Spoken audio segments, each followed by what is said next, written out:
Alright, welcome to Higurashi no Nakukoro ni Kai, the answer arcs. So, apparently these go book by book, so this should be the answer to book 1, which was kind of our introduction. I'm hoping. So this is going to be from Shion's point of view. So I'm hoping that means we won't get the same thing that we get at the beginning of every single chapter, which is the club stuff, which is cute at first, but then gets annoying when you have to read the same thing over and over and over, and it always takes forever, because nothing really ever starts until the Watanagashi. So, like, in the very first book, it was, like, really long, and that made sense because it was setting up the characters and such. But then the second book, it got a little shorter, but it was still really long, and then same was for the third book. So this is the one where this is the first book is the one where Keichi thinks Reina is out to kill him, and I hypothesized that there's this, I forget what it's called, like the something syndrome. Anyways, I thought that it had something to do with fear, and basically it's like a drug or like a mental thing where it makes you hallucinate and see things that are not real. So I predicted that. I think the girls were just trying to help Keiichi, and he was like hallucinating them, putting things into his, like putting the needle into his rice ball or whatever it was that they gave him. I forgot, mochi to forget they baked him something. But because he was never able to actually find the needle, and so then at the end, I think he went crazy and killed them and himself as well. So I think that's what happened, and that, was it the Hinamizawa syndrome? Anyways, and I think that syndrome is caused from fear, so that that happens to everybody when they hear of the curse, and like it seeps into their head, and then they think that, I think that's what's causing. I think that is actually a supernatural thing that is probably tied to something, but it definitely has to do with fear. Anyway, so that is what this one was, but it's Shion, so it might be. And this is also when Satoshi was introduced. They said that he was starting to act like Satoshi. Now we do know that Satoshi is the one that murdered Satoko's aunt. So he probably also got the syndrome, or he was taken care of, I'm not entirely sure, by the Sonozakis. So let's dive in and find out, shall we? Oh, that's loud.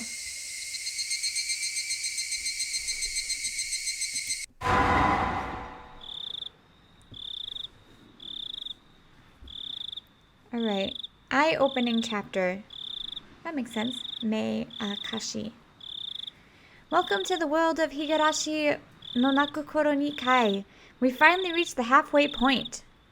From the viewpoint of the protagonist, try to find the truth behind the tragedy that unfolds. The difficulty is very high. It won't be easy to comprehend the motive of the perpetrator.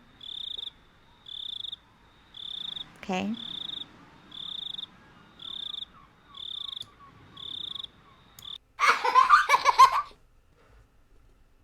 Okay. Here we go. She dropped her beads in the sand. So the girl cried. For 100 years the girl searched the sands. They might be in the ocean, not the sand. So the girl cried. For 100 years the girl searched the ocean. They might be in the mountain. Oh, come on! Ugh. Come on! I knew it was fucking gonna do that. So this is Shion, so we're going to do our princessy voice. 7 keys were attached to the keychain. Without knowing which key was the correct one, I had to go by instinct and try every key, one by one. On average, I'd reach the correct key within 3.5 attempts. I'd be fortunate if I could open the lock within the first 3 keys, and I'd be unfortunate if I didn't. I had to think of the worst-case scenario, getting the right key only on the very last attempt. I fought with my nervousness. My head ached from it. I put the key in and turned it. I just needed to repeat that small procedure several more times, but I couldn't stop shaking. Damn. Even a 3-year-old kid can do something this easy. So am I more childish than a 3-year-old? Whatever, I don't care if I'm clumsy. I just need to try all these keys. Even if in the worst case scenario, the lock will open on the 7th try. No way. Reality isn't always the same as math.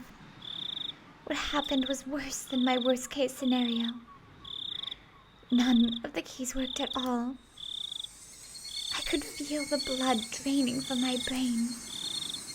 Did I get the wrong set of keys? No. I definitely see a faint marking that says this set is for this door. Am I just reading it wrong? Should I go back to the key cabinet to look for the right one? Oh, that would mean a great loss of time. Despite being here, I'm already risking so much.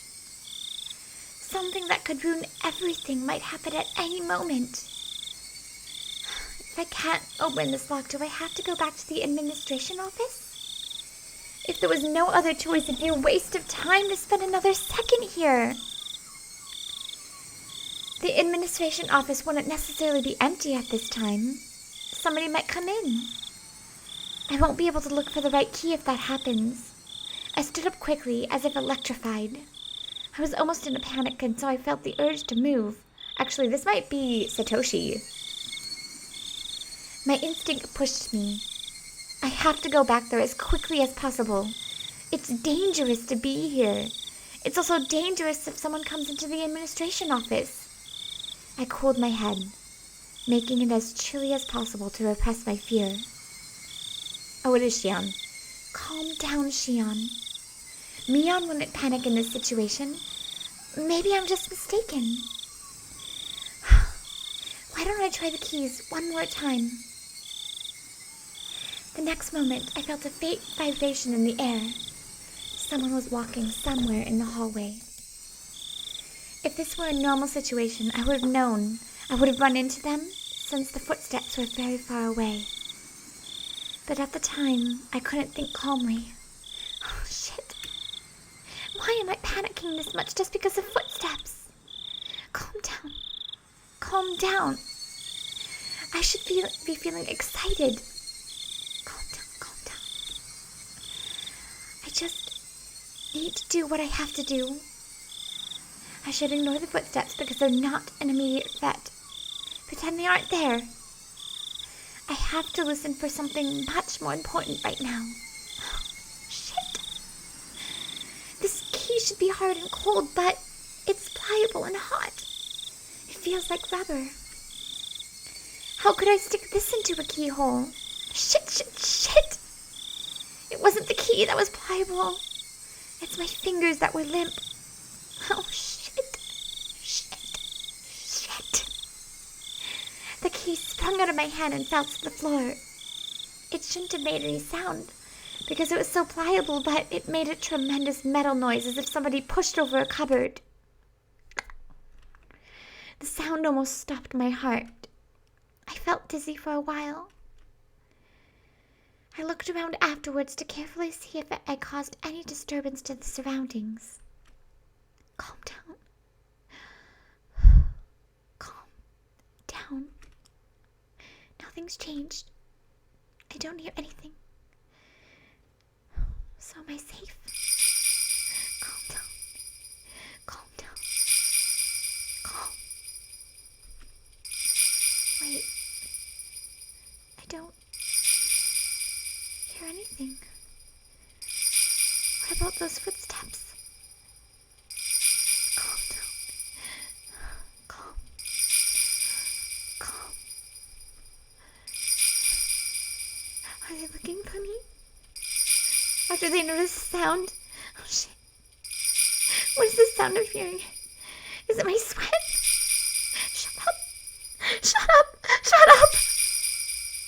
How could I hear the sound of my sweat? Calm down. Calm down. Calm down. Calm the fuck down. I have to clarify. This isn't a prison or detention center.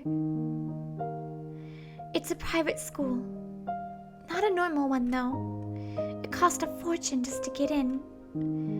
It's a boarding school that provides education from elementary school to university. Being for girls only, rather than a school you could say it's a factory that manufactures ladies. Some of my classmates here have never even used public transportation. Really, it isn't normal. To me, saying, "How nice to see you," instead of just "Hi" is already insane. And calling the teachers sisters gives me the creeps. I hate the morning and evening prayers, to say nothing of Sunday Mass. I didn't want to memorize the Bible passages, and the Holy Ghost give me rash. If I stayed in this institution, that's what I like to call it, for many years, I'd either go crazy or be brainwashed. Most of the girls chose to be brainwashed, but I can't do that.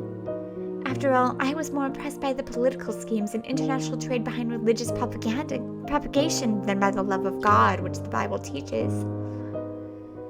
Because of that, I'd been treated as a problematic child from the beginning. I experienced lots of disadvantages as a result. I realized that quickly, so I superficially pretended to be normal. However, I got tired of acting, so I started to reveal my true self from time to time. I became a problematic child once again. People started to treat me differently once again. It's fun to misbehave, but it wouldn't do anything for me in the long run. So why did I act that way? Why, even though I knew it was going to backfire on me later? After examining my emotions, I realized that I'd completely had it with my surroundings. I was afraid of being brainwashed in this institution. I can't live here. I won't let them brainwash me. 6 months ago, I decided to escape this place. The moment I made up my mind, I started feeling alive again. I acted ladylike in order to deceive the sisters. Pretending became fun once I set my goal.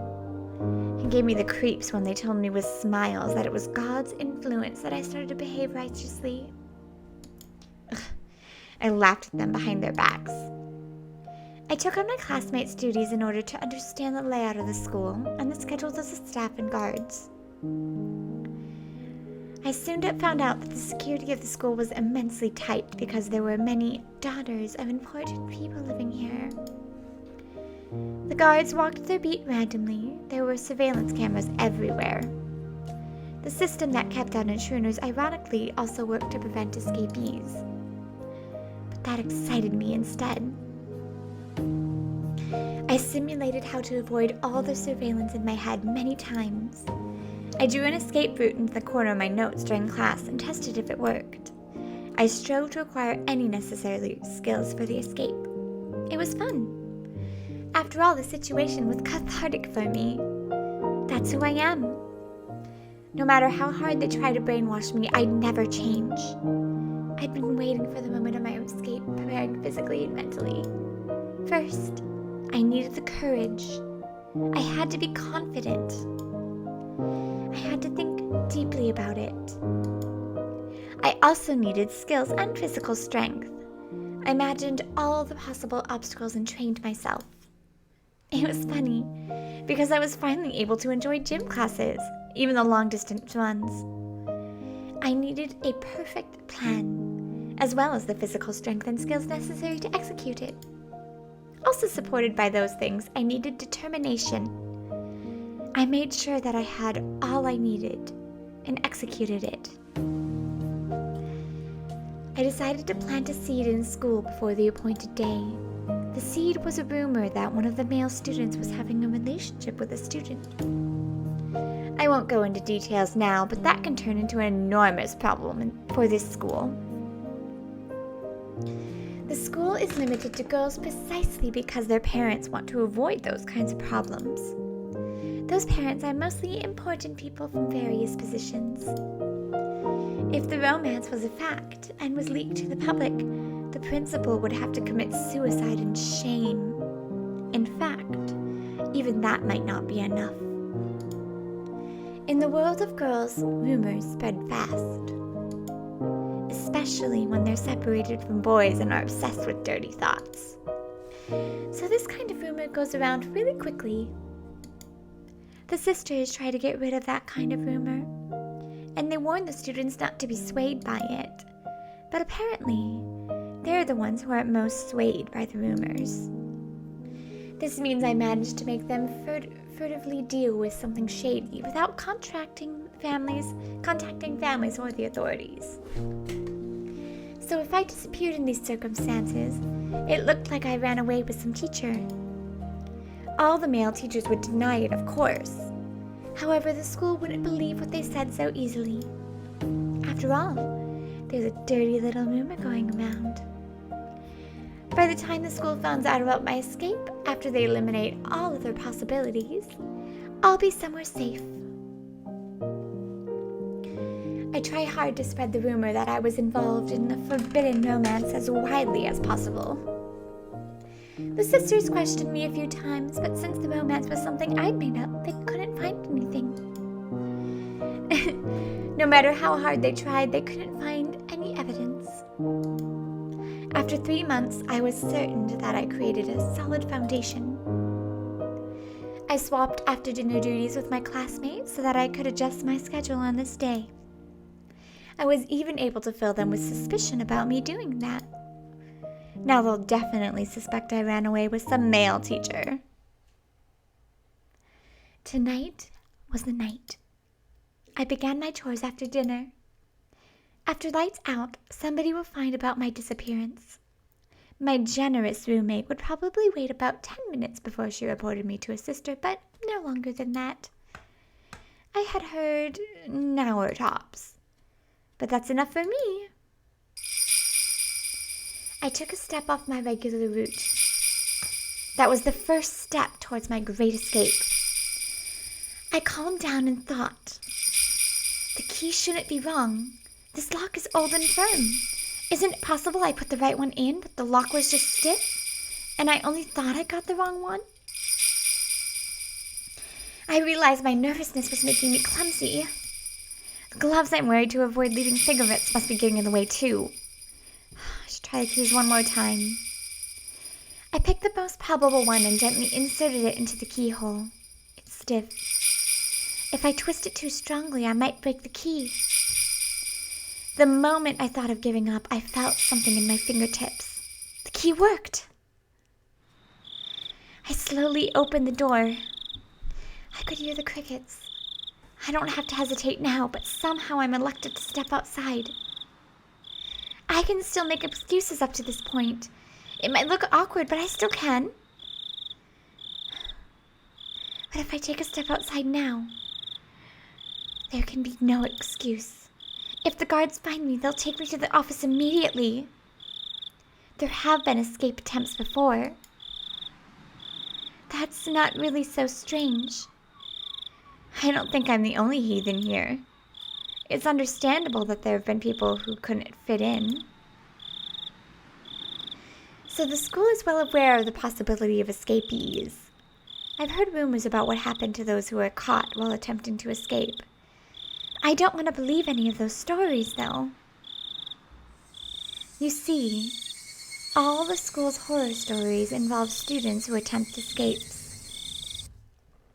Whatever. Bring it on. I'm not expecting to get a second chance anyways. There'll always be only one chance. Things get serious beyond this door. I psyched myself up and pushed open the door. A strong smell was hanging in the air. Is that normal for the outside? I've never smelled this strong, grassy smell before. Is there something going on? Do I have to be wary of it? Should I go back and wait for another chance? No, that's silly. There's nothing strange going on.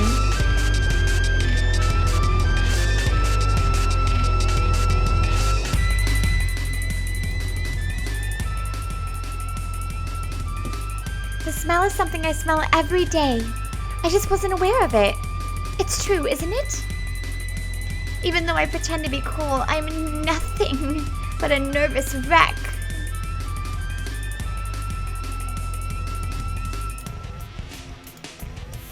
Calm down.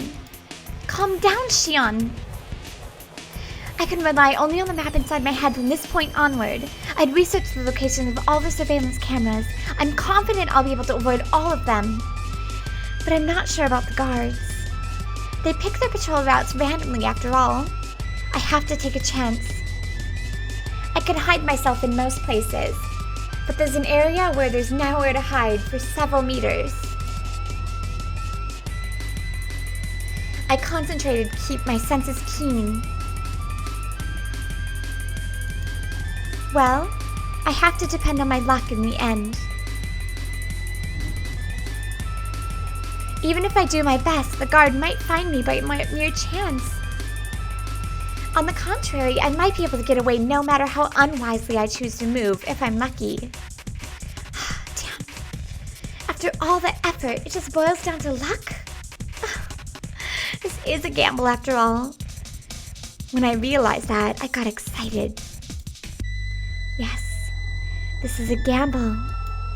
I'm trying my luck. This is a game to test the determination to change my life. If someone failed to escape from the school, that meant they didn't have enough luck to survive in the real world. But I'm different. I'm going to get out of here. I'm testing my luck. Here goes, Shion. I ignored the noisy bugs and concentrated only on suspicious sounds. I heard no threats. The loudest sound wasn't the bugs, but it was my own heartbeat. Crunch. Even my own footsteps were so loud they could break my eardrums. With each and every step, my overactive imagination tormented me with premonitions of unexpected run-ins with guards. Countless times that torture grew too hard to bear and I thought of running. But if I broke into a run, the noise meant I would only draw suspicion. If anyone heard running at a time and place where people shouldn't be, they would realize something abnormal was happening. But if the footsteps they heard were just walking, then they'd think nothing of it. Of course, I don't plan on ever letting them hear those footsteps.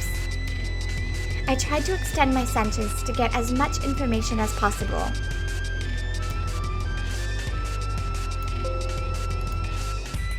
I didn't sense anyone's presence. I might have felt safer if I heard a guard in the distance. I'm worried my senses might not be keen enough to detect everything. Somebody might be right behind me without me noticing anything. I didn't want to make any noise, so I stopped from time to time. It's like I'm constantly fidgeting. To stop or run? Something within me urged me to choose from either one. I can't choose stop. I have to keep going quickly and stealthily. I'm already risking so much just by being here. Running, of course, would be absurd. I know that. The urge to run continued to bug me. My head was filled with those thoughts as I went through this dangerous territory. I succeeded in passing through without running into anybody. I couldn't help but sit there for a moment and exhale the rotten air from my lungs. My negative thoughts vanished quickly. Just a little more. Just a little more. Just through that bush over there is the fence that separates this place and the outside world. Once again, I strongly felt the urge to run. I suppressed the desire and carefully tackled the final step. The beautiful-looking fence didn't seem designed to prevent escapees. While I was worried that someone might see me climbing the fence, it fortunately didn't happen. It's even possible that this fence might have a touch sensor. It's too late now. It doesn't mean anything now since I'm already climbing. From the top, the fence seemed about 7 feet high. I have to go down carefully, just like when I climbed up. I knew that logically, but I couldn't think that way anymore. I chose to jump with no hesitation. Of course, I regretted my decision during the fall. I got scared because the flight was longer than expected. I didn't land beautifully. I fell onto my butt. But there was nobody around to laugh and I didn't have time to be embarrassed. I looked around to see if anybody heard my landing. Even the crickets weren't interested in the sound that I made. I felt relieved. I looked at my watch. 5 minutes till 8. It was just a 15-minute escape. Putting a number to it made it obvious how short it had been. Looking back, most of the time I was just asking myself questions and hesitating. I guess I worried too much, but I can't relax just yet. There's no guarantee that I fooled all the cameras. This place isn't a bank. There won't be a fire alarm going off even if the guards didn't see me. It's possible they're rushing this way right now. I can't enjoy the air of freedom yet. I hid myself in the darkness and waited. There's still time left until the rendezvous. Rendezvous? Sounds like she's escaping from the sane asylum.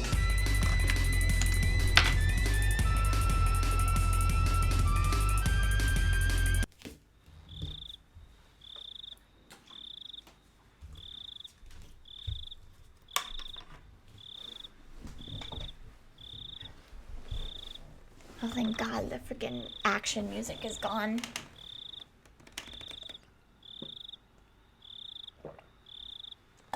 It gets really loud. I had to turn it down. I like the Higurashi cry chirping.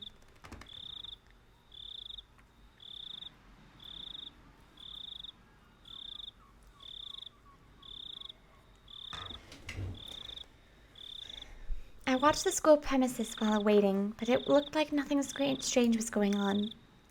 The building was lit up, and the beautiful Western-style architecture made it hard to believe this was a school. It should be armed with electrifying wires, searchlights, and guard dogs like the prison it is. I thought I'd experience a surge of school memories in a situation like this, but it didn't happen. That sort of thing only happens when you have good memories. I have no good memories of this school, so there's nothing to remember. But if I could pick a series of images to recall, it'd be the luxurious dinners we had every night. So, my memories would be nothing but international cuisine. Japanese, Chinese, French, and so on. Aren't they in Japan? What the hell? That's just too funny. I burst into laughter. At that point, I heard a car approaching. I crouched in the darkness. The plate number is the same as I was expecting. That's the car. I jumped out and rushed to the passenger side, then opened the door and got in.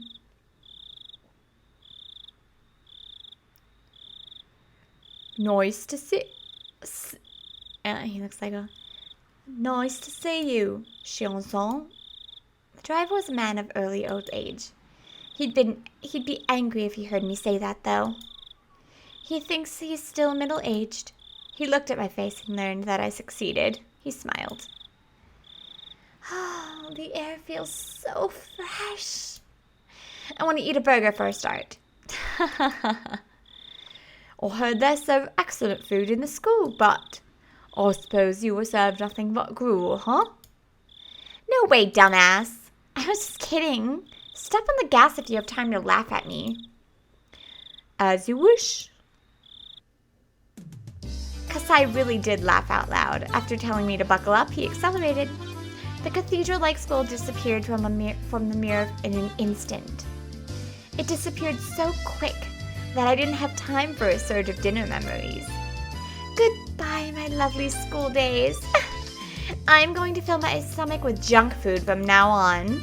I'll forever be free from the table manners you taught me. Aha! Serves you right. As we drove, the scenery began to change. Soon we were surrounded by vast fields of crops and a few streetlights. It reminded me that this was just the countryside of Japan, not Europe. Are you hungry? Would you like me to stop somewhere to eat? That's okay. I already ate. I lied. I'm actually a bit hungry. I didn't eat much at dinner to avoid myself slowing down. I appreciated Kasai's offer, but I didn't feel like taking the time to eat while we were still in enemy territory. It's late, so you're only vending machines at Holy restaurants. Oh, I've heard there's hamburger and Odin vending machine nowadays. Huh? What the hell? Will that dispense a cup of ingredients like coffee vending machine? That's gross. I don't think it's like that. It usually comes in a can. Oh, sorry. I can't stand canned food. Still? I thought you might have grown out of it. I haven't because I can't. Shut up. Why are you laughing? Kasai chuckled. He must have been trying to help me relax. He isn't usually so talkative. Oh, I'm exhausted. I'm going to get some sleep. How do I recline this? Look for the lever on the lower left part of the seat. Can you find it? Oh, here it is. Here I go. Kasai laughed again. Did I do something funny? No, it's just the way you talk sounded like Mion. Well, obviously, Mion and I are identical twins. We're perfect copies of each other. When I react to something, so will Mion. When Mion reacts to something in a certain situation, I react the same way. How's Sis? I believe she's fine. I only see her when I'm bringing your father to family councils. Oh, that's right. She doesn't live in our parents' home anymore. She's living with the hag in Hinamizawa now, isn't she?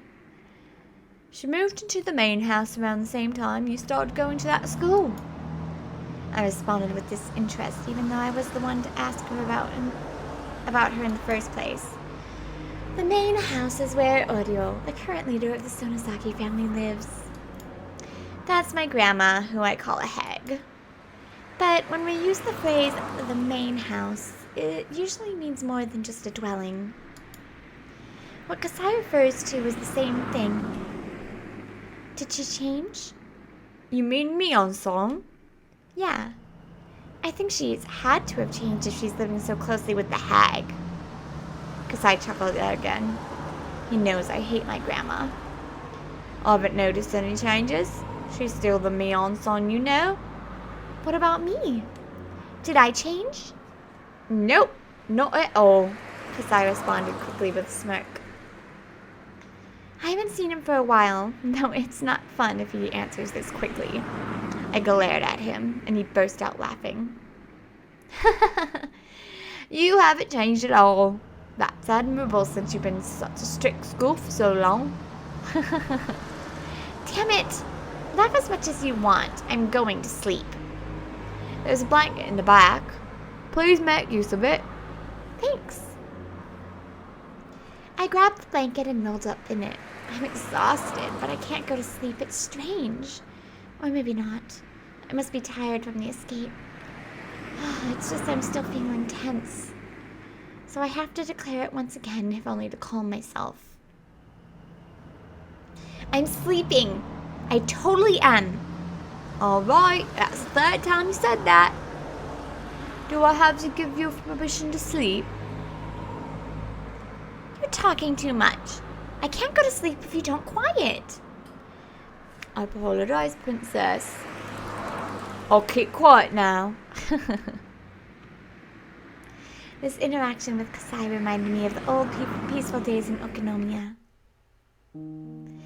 Well, I don't really know if I can call those days peaceful.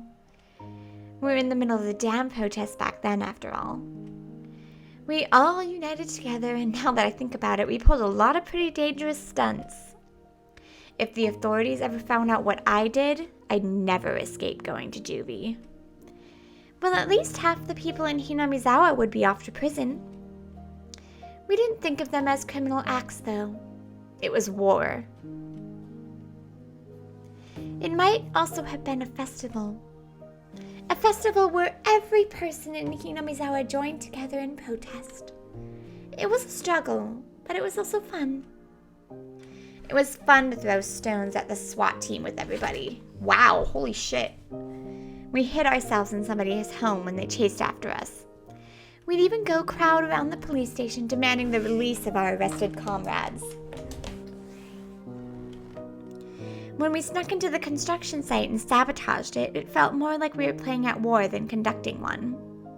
I got so excited back then. I felt united with my fellow members, even though they were strangers to me, and that memory warms my heart.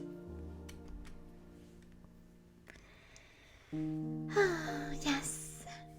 The way it felt back then was like helping everyone to carry a sacred palanquin through the village, getting all sweaty and exhausted together. until we all collapsed face first on the ground and shared our excitement and cheers with unfamiliar faces over tea. I was just a kid back then. I remember accompanying young men who worked for my dad out to the village to do various bad things. I was arrested a few times. It didn't feel any different, though, than when I was called to the teacher's office for forgetting my homework. The other villagers were furious about the dam project, but for those of us who were kids at the time, it was a pretty fun memory. All that came to a sudden end a few years ago. It wasn't only the power of the protest that ended the dam construction project. The Sonozaki family and my dad's organization had worked secretly in the shadows. This is top secret information in the Sonozaki family, but it's said that they may or may not have kidnapped the Minister of Construction's grandson in order to blackmail him. The grandson was found a few days after the abduction. He was found in the mountains of Higurashi. He didn't simply disappear, and he wasn't demoned away. That means some kind of deal was made secretly. A year after that, the dam construction plan was halted indefinitely.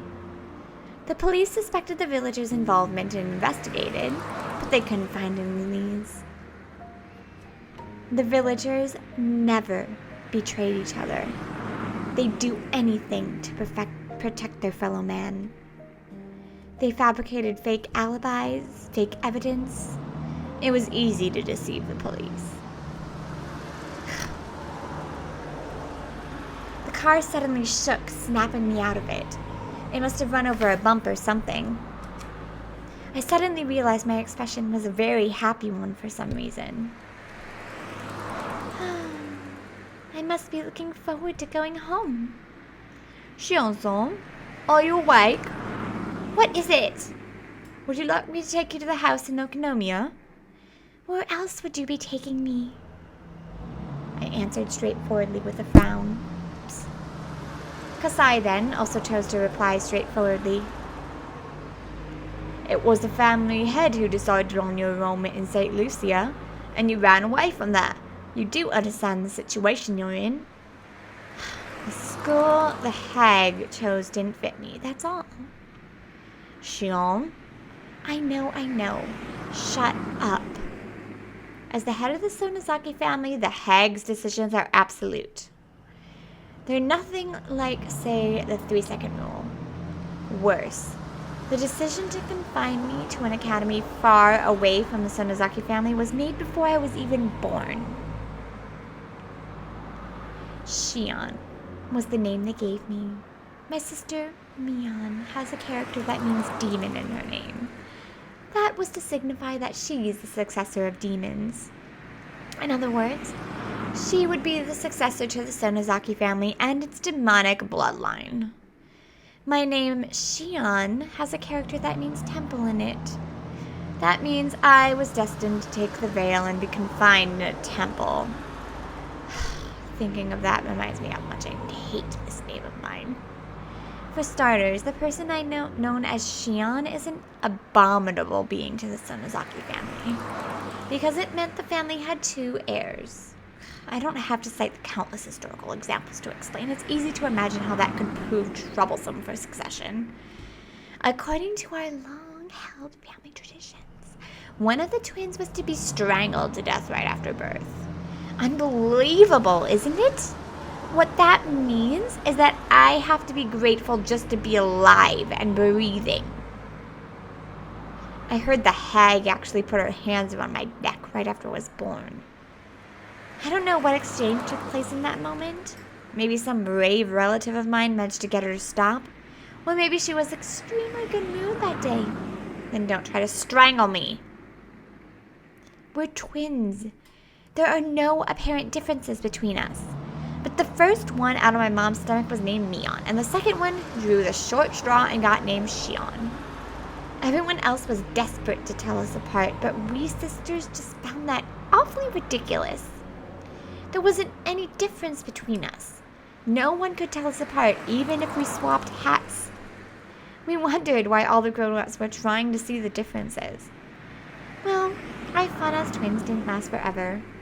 One day they created an undeniable, clear distinction between Mion and Shion. Mion went to the main Hinamizawa house to live with the hag and learn how to be a successor. And I was to become confined at St. Lucia's. I have no objection to Sis's inheritance. I used to be jealous, but now I feel like having to learn about and follow traditions would make me tired. I even feel sorry for her. So I'm not going to be a threat to the family even if I'm back in Okonomiya. But the hag doesn't seem to think that way. She thinks of me as some kind of evil omen. That's why she wanted to keep me away from her. It doesn't matter to me. I don't want to see her face either. I don't care if she doesn't allow me to enter Hinamizawa. She can charge me 10,000 yen per step I take there. But I want her to let me live in Okonomiya where I grew up. When I was little, I was in Hinamizawa, but I don't remember it much. And I'm not very attached to it. I do have good memories of my elementary school days in Okonomiya. The town isn't very sophisticated, but I kind of like it there. If you go back to Okonomiya, someone from the family will notice you, and then they'll report you to the main house. Are you worried the hag will hear about me? That might be a problem. I hope you understand the situation. What, Kasai? Are you telling me to go back to that awful place? No, I'm not.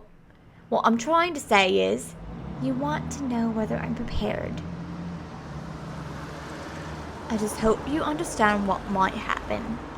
Well, I know what you mean. You'll be held responsible for helping me escape if things go bad, right? You should caress your pinky finger while you can, Kasai, before they take it away from you.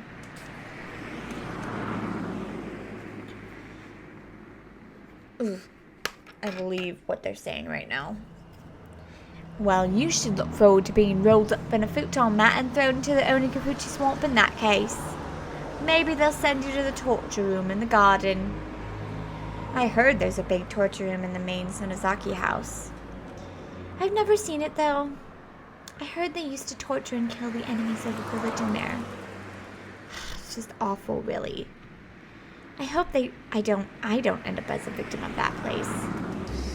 Okay, everything's going to be alright. You really resemble your mother. In that way, you take chances on me. That's normal. She's my mom. My dad and mom will be furious if they find out about my escape. I'm more afraid of them than the old hag. I like Shion from this point. I don't want to go into details, but my dad is part of the Yakuza. He's in charge of the organization which covers the Shishibone area. He's in a very important position. So is Kasai here. He's an old friend of Dad who really trusts him. I don't know if this is true, but I heard Kasai used to be very aggressive. He's gentle now. I also heard he has tons of scars. He was in charge of a few large areas, but after he was injured badly in a fight, he retired. Now he's my dad's consultant, aka drinking buddy. He was my caretaker in my childhood, and now I feel like he's my butler. At first I thought my dad asked him to supervise me, so I hated him. But in time I started to feel like he was on my side. This is just a hunch, but I think Kasai used to be in love with my mom. My dad, mom, and Kasai were in a love triangle. Though my dad took the lead in the end. Kasai couldn't leave my mom entirely, so he stayed around as my dad's friend.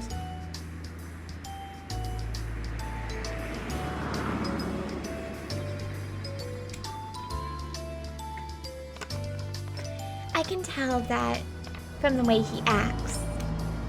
He's seeing my mom in me. That's why he says I look like my mom every now and then. It kind of gave me the creeps at first, but he isn't a bad guy. He's actually pretty funny. I only found that out after I got used to him. when I thought about escaping, I naturally turned to him. I contacted him in an early stage of my plan and arranged to meet him today. You could call him a conspirator.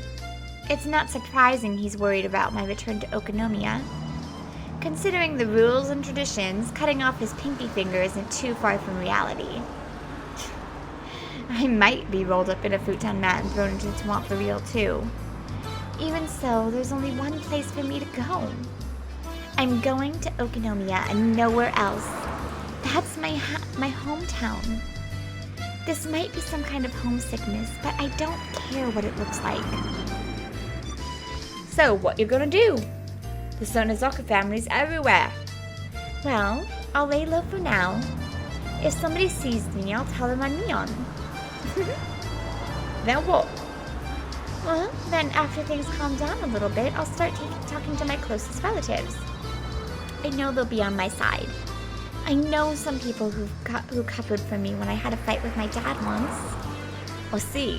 You're trying to create a fait accompli so the Sonozaka main house will have to accept you later on. I hope it works. It will. There were many people who opposed to the idea of enrolling me in that school. That decision was obviously made because of the hag's hatred towards me. Don't you agree? Well, yes. I thought the decision was excessive. She couldn't make the right decision because she's suffering from menopause. All the fuss surrounding the damn protest drove her nuts. Kasai smiled. I couldn't go to sleep after all, even though I was rolled up in a blanket. Even though I told Kasai to shut up, I kept talking to him. In time, I got tired. As I could feel the car run smoothly on the highway, Kasai spoke to me again. Shion, look. I was so tired that I ignored him. I wondered what he wanted me to look at, but I wasn't that interested. Yet I opened my eyes slightly and saw a sign quickly pass by. Kasai probably wanted me to see that sign. It had an illustration of azaleas around the letters that said, "Welcome to Shishibone City. My hometown is coming right up."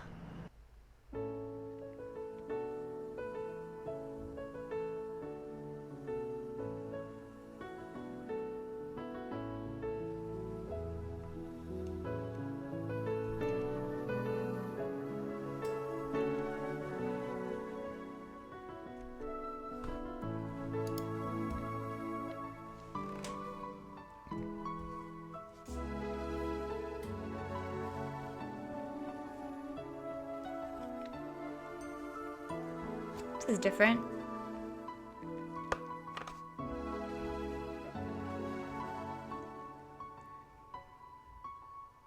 That's it, Mio Takano. I think she's the one that killed Rika. And also Jiro.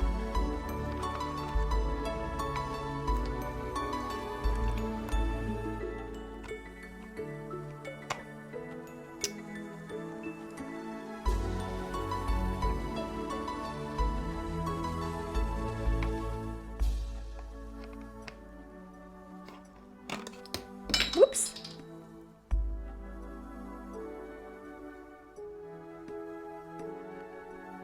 Oh, I see why it's called Kai.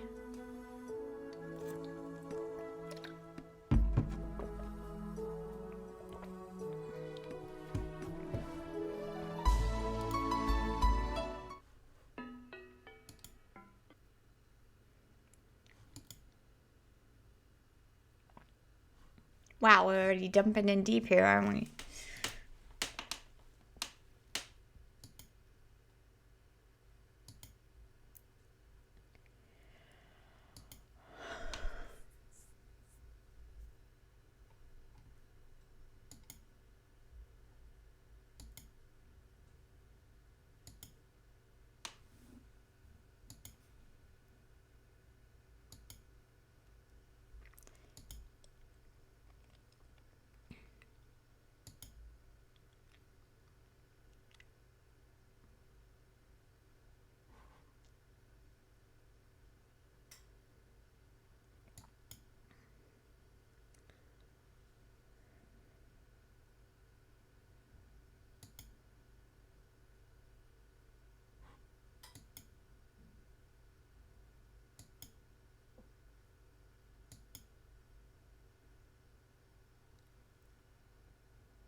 Is that what this chapter is going to be about, Satoshi?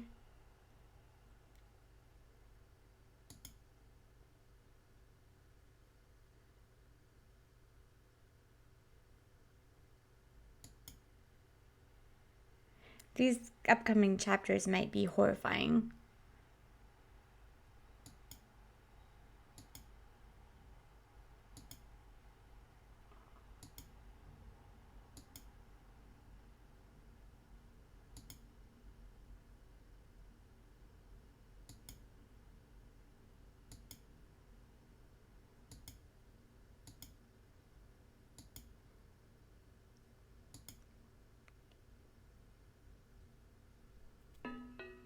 Cool. All right, well, we're going to leave it there for tonight because it's about 10:16, so it's my relax time, get clean time, and hug my cats time. So, thank you guys so much. I'm so happy we're finally into the answer arcs. Hopefully they won't be as slow-paced as the mystery arcs. Once again, if you want to see my deduction that I did before the mystery arcs, check out my YouTube page. I have all of the chapters uploaded till now. I still have to upload the very last chapter of the book 4. I call them books because it's easier for me to remember. So so stay tuned. I love you all and have a fantastic evening. Make sure to like and click that button and click that subscribe button on YouTube. And if you're watching on Twitch, follow me on Twitter. I will do an update when I'm going to go live. So thank you so much. Adieu.